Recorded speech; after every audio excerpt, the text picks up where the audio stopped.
مولانا صاحب مان نہیں رہے. مولانا فضل الرحمان کا جو ایک ریسنٹ مسئلہ شروع ہوا ہے حکومت کے ساتھ, I have to commend over here to Pakistan Tehreek انصاف. انہوں نے کم از کم اس ایشو کے اوپر جا کے مولانا صاحب کے ساتھ کھڑے ہونے سے انکار کیا. بڑے بیسک ایشو کے اوپر جو ہے وہ حکومتی موقف کے ساتھ کھڑے ہو رہے ہیں.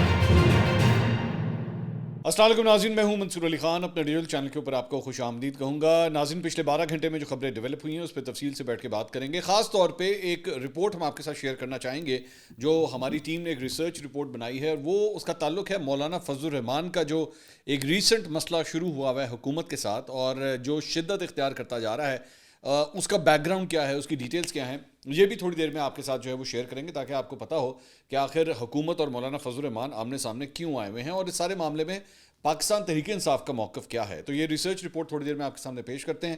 اور بھی بڑی کچھ انٹرسٹنگ خبریں. آپ سے ریکویسٹ کہ چینل کو سبسکرائب کرنا مت بھولیے, بیل آئیکن پریس کیجیے. اگر آپ کو ویڈیو پسند آئے اسے لائک اور شیئر ضرور کیجیے گا. تو جناب, سب سے پہلے اسٹاک مارکیٹ آج پھر ایک نیا ریکارڈ 1,10,000 پوائنٹس بھی اس نے عبور کیے اور مارکیٹ کی کلوزنگ جو ہے وہ شروع میں ایکچولی 1400 پوائنٹ سے بھی زیادہ مارکیٹ جو ہے وہ گر گئی تھی. تھوڑی سی پینک نظر آئی, لیکن اس کے بعد دوبارہ بائرز جو ہے وہاں پہ آئے اور مارکیٹ جو ہے اس نے 1,09,970 پوائنٹس کے اوپر صرف 30 پوائنٹس کم 1,10,000 سے اس کے اوپر انہوں نے کلوزنگ دی. مارکیٹ نے تو کافی اسٹرانگ کلوزنگ تھی. اس کے علاوہ جناب, خیبر پختونخوا کابینہ کے فیصلے کے تحت آئی جی اسلام آباد سمیت 600 اسلام آباد پولیس کے اہلکاروں کے خلاف جو ہے مقدمہ درج کرنے کے لیے درخواست پشاور کے تھانہ شرکی میں جمع کر دی گئی ہے. اور کے پی پولیس رائے کے مطابق درخواست محکمہ انتظامیہ خیبر پختونخوا کے اسٹیٹ آفیسر نے تھانہ شرکی کے ایس ایچ او کے پاس جمع کرائی ہے, جبکہ اسٹیٹ آفیسر نے درخواست جمع ہونے کی ریسیونگ بھی لی ہے. تو خیبر پختونخوا کی جانب سے جو ہے وہ جس طرح گنڈا پور صاحب نے بہت پہلے یہ کہا تھا کہ جناب میں آئی جی اسلام آباد کے خلاف جو ہے کارروائی کروں گا, تو باقاعدہ اب اس کارروائی کا آغاز بھی کر دیا گیا ہے. اچھا جی, اس کے علاوہ بیرسٹر گوہر نے جو ہے وہ گفتگو کی ہے آج اڈیالہ جیل کے باہر. انہوں نے کہا ہے جی پی ٹی آئی نے ڈی چوک احتجاج کے دوران 200 مسنگ پرسنز کی فہرست جو ہے وہ تیار کر لی ہے, جس پر پی ٹی آئی اپنا کام کر رہی ہے. یہ معاملہ ہر فورم پر اٹھائیں گے اور اس کی رپورٹ عمران خان کو دیں گے. ساتھ ہی ساتھ انہوں نے کہا کہ ایک صحافی نے ان سے سوال کیا کہ ڈی چوک احتجاج میں زیادہ جانی نقصان نہیں ہوا ہے جبکہ جھوٹ زیادہ پھیلایا گیا ہے. اس پہ بیرسٹر گوہر نے جواب دیا کہ وہ انہوں نے مختلف انداز میں کہا ہے, پہلے 8 تھے پھر 12 ہو گئے. احتجاج میں جاں بحق افراد کی تعداد پر علیمہ خان سے اختلاف کے سوال پر انہوں نے کہا کہ میں پارٹی کو سامنے رکھتے ہوئے ذمہ دار بیان دیتا ہوں اور اس میں کور کمیٹی اور دیگر قیادت کے ساتھ مکمل مشاورت کے بعد جو ہے میں وہ یہ بیان دیتا ہوں.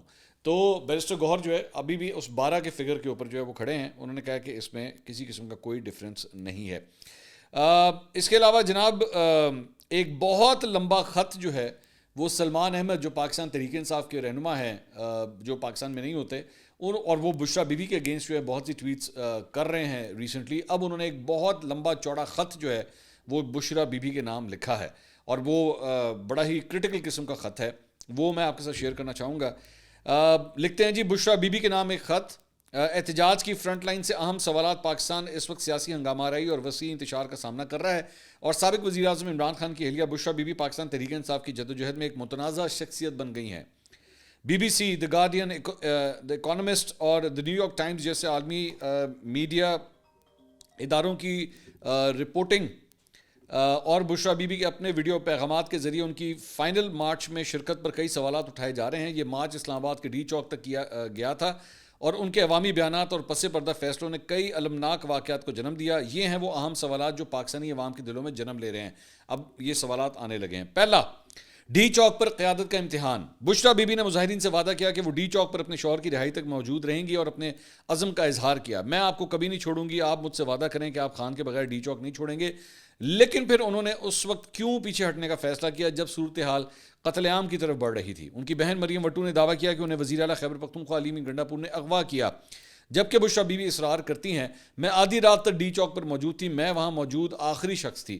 عینی شاہدین کے بیانات ان کے دعوے کی تردید کرتے ہیں, جن کا کہنا ہے کہ وہ بلٹ پروف ایس یو وی میں موجود تھیں اور مظاہرے کے مرکز سے دور تھیں.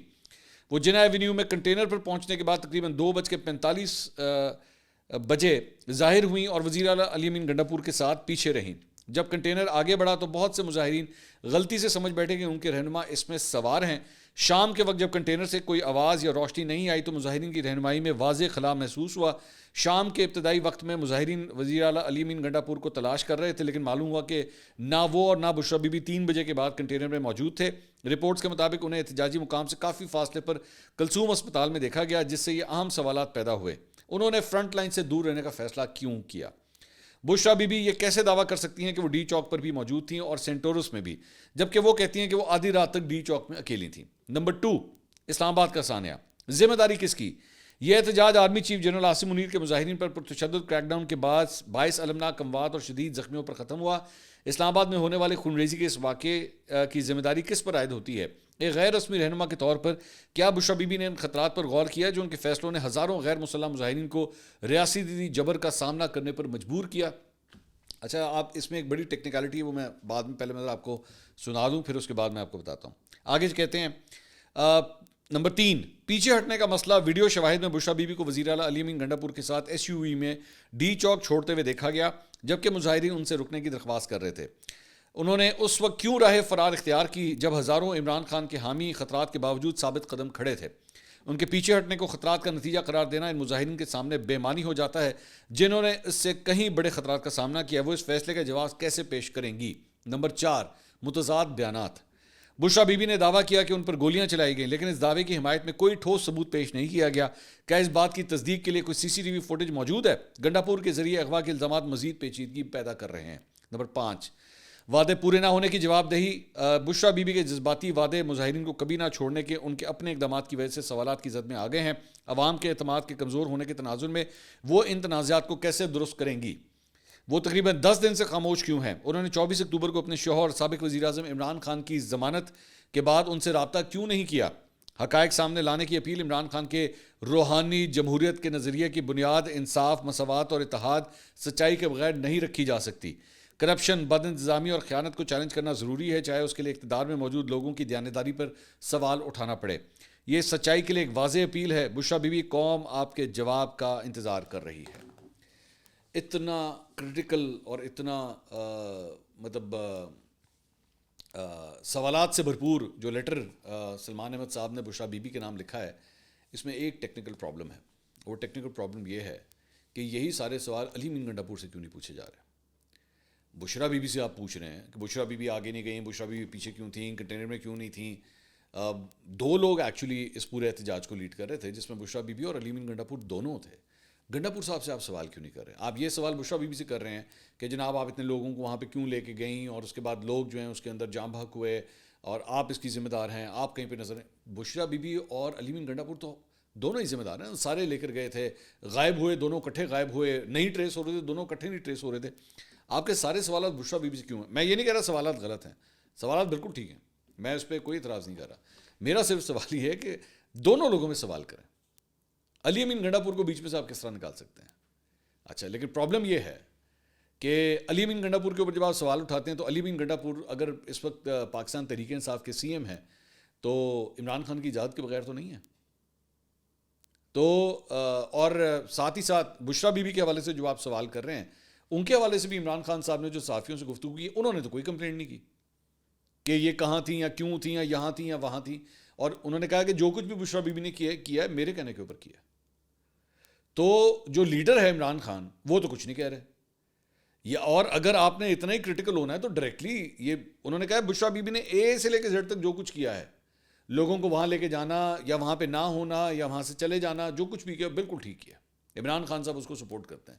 تو سلمان احمد صاحب کو چاہیے اتنے تو گٹس دکھائیں نا کہ پھر ڈائریکٹلی عمران خان صاحب سے سوال کریں. یہ خط بشرا بی بی کے نام نہیں ہونا چاہیے تھا, یہ خط عمران خان کے نام ہونا چاہیے تھا کہ جناب یہ احتجاج کی کال, یہ جو فائنل کال جسے آپ لوگ کہہ رہے تھے, فائنل کال جو ہے وہ کس نے دی ہوئی تھی؟ عمران خان نے دی ہوئی تھی نا. یہ لوگ سارے لیڈرز بار بار یہی کہتے تھے کہ عمران خان کی کال کے اوپر یہ سب لوگ نکلے, عمران خان کی کال پہ ڈی چوک جانا ہے, عمران خان کی کال کے اوپر ہی جو ہے یہ سارا احتجاج ہو رہا ہے. سوال آپ بشرا بی بی سے کر رہے ہیں, سمجھ نہیں آئی اس بات کی. خیر آگے چلیں جی. اس کے علاوہ جناب آئیے وہ ذرا تھوڑا سا ہم آپ کو اس کا بیک گراؤنڈ بتا دیتے ہیں کہ مولانا فضل الرحمان کا, میں ایکچولی 2-3 دن سے دیکھ رہا تھا, لیکن پھر میں نے اپنی ٹیم سے ریکویسٹ کی کہ جی اس کو ذرا تھوڑا سا اس کا بیک گراؤنڈ جو ہے وہ نکالیں. میں بڑی لمبی رپورٹ ہے, مجھے خود پڑھنا پڑے گا تاکہ میں کوئی اس کے اندر جو ہے نا وہ کوئی مسٹیک نہ ہو, تو ذرا تحمل سے سنیے گا تاکہ آپ کو اس کا بیک گراؤنڈ پتہ لگے. بیسکلی مدارس کی رجسٹریشن کا ایشو ہے, ٹھیک ہے.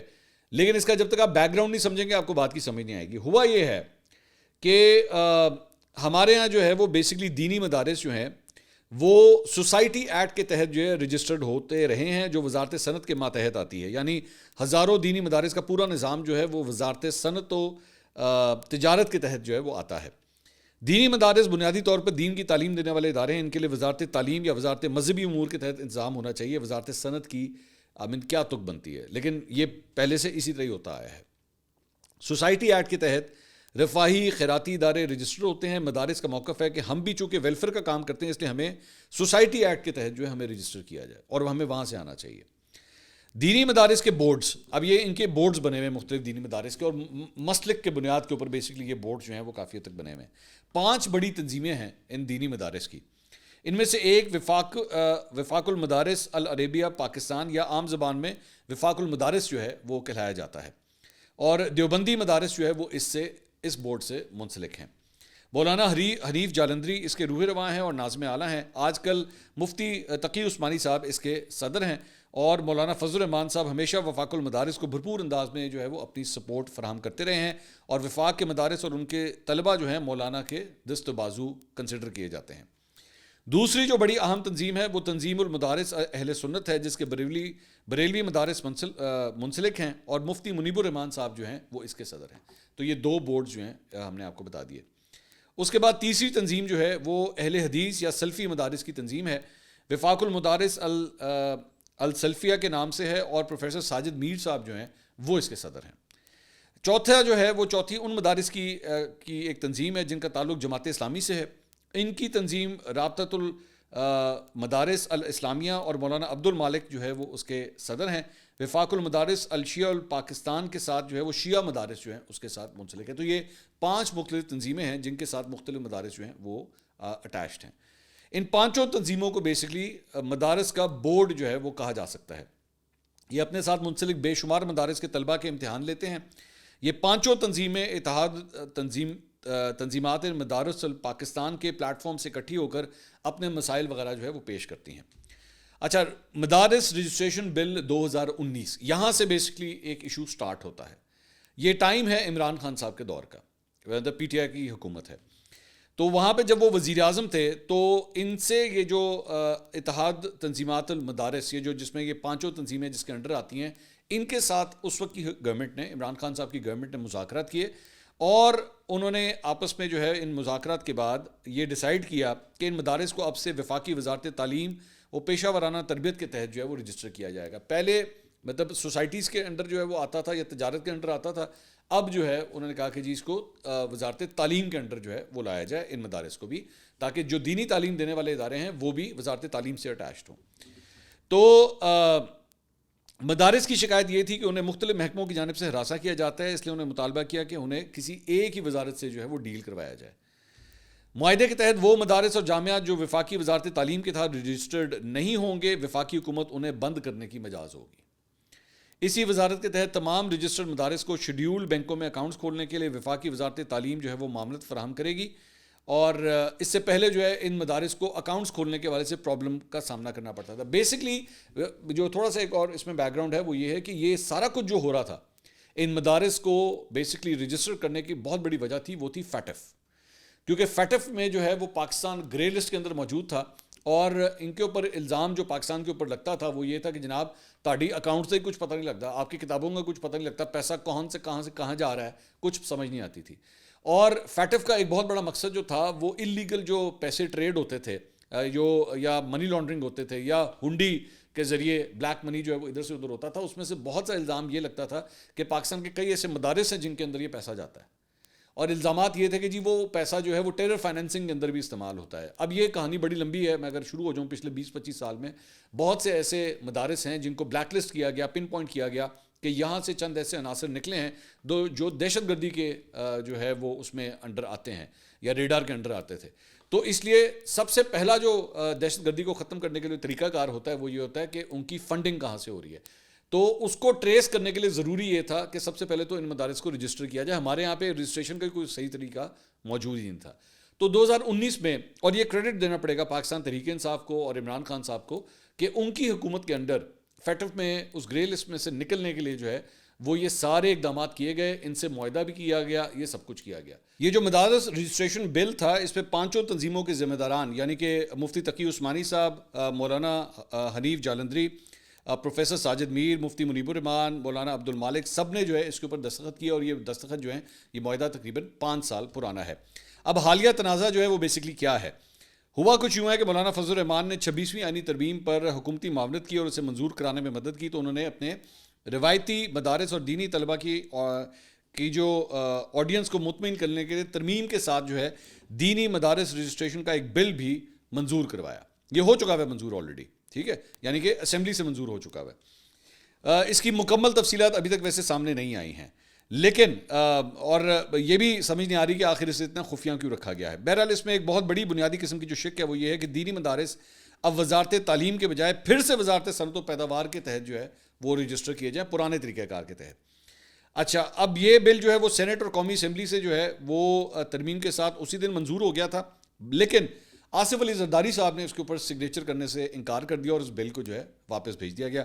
اب اس میں قانونی ماہرین نے جو ہے بیسکلی رائے دی تھی آصف علی زرداری صاحب کو کہ آپ اس کے اوپر سائن مت کیجیے گا.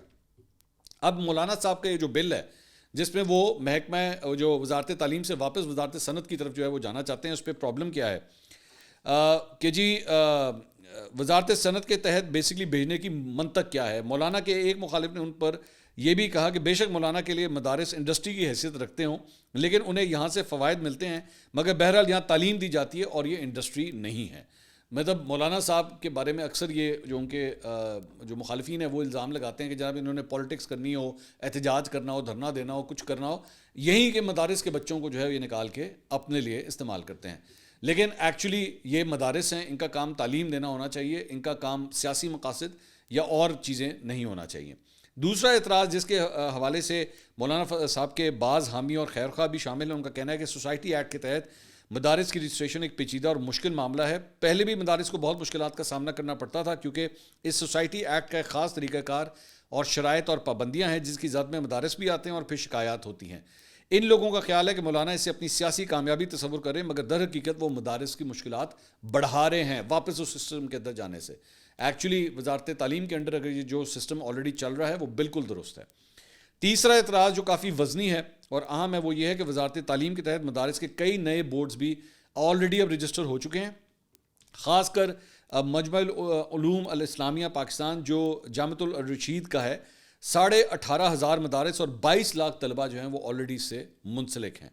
ان سب کی رجسٹریشن وزارت تعلیم سے آلریڈی ہو چکی ہے. انہوں نے بہت اچھے سے اپنا پورا نظام بھی بنا لیا ہے اور یہ وزارت تعلیم سے مکمل طور پر مطمئن بھی ہیں اور خوش بھی ہیں.